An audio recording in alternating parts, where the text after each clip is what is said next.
Please put your hands together. Welcome, Jeremy O'Donnell.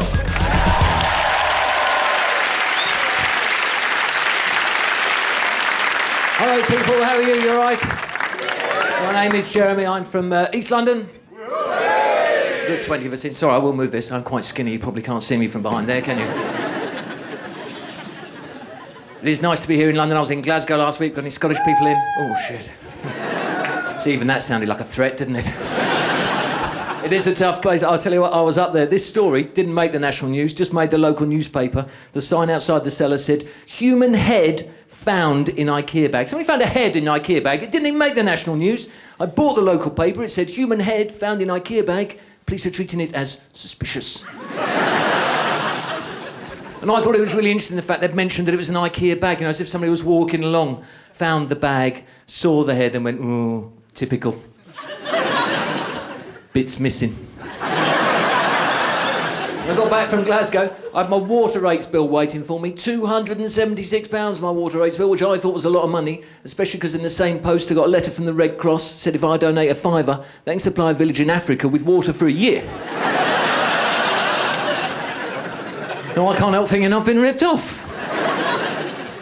I'm a married man, been married for 11 years. All the married people give me a cheer. It's not bad. All the single people give me a cheer. Do you see the difference?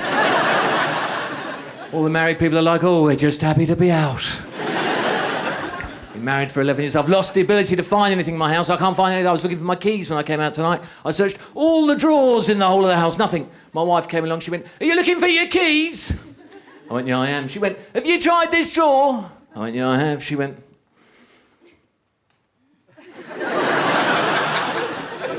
"Are these your keys?" I reckon if Tony Blair had sent my wife to Iraq, she'd have found those weapons of mass destruction in a minute. "So, Mr. Blix, I believe you're looking for weapons of mass destruction?" "Yeah, I have searched all over Iraq." "Have you tried this drawer?" "Well, yeah, I thought I had."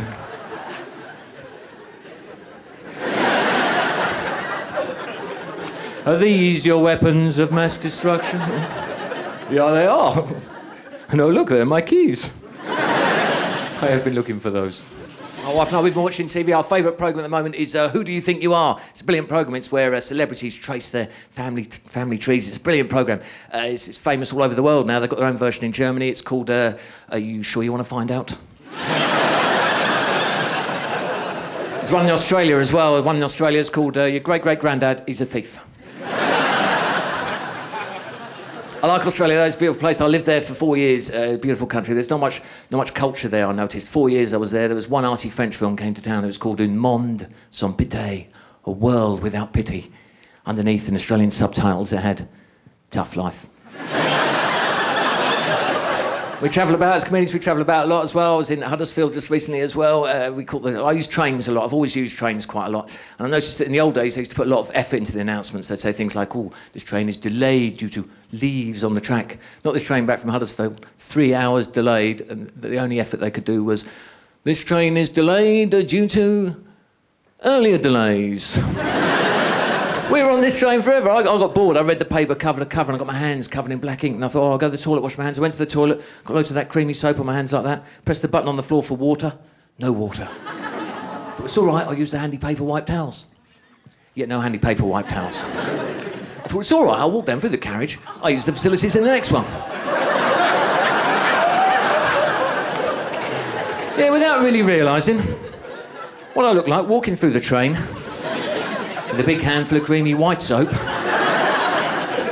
dripping from my hand. I got about halfway down through the train. This woman looked at me like a vegetarian with a cocktail sausage in her mouth. Like.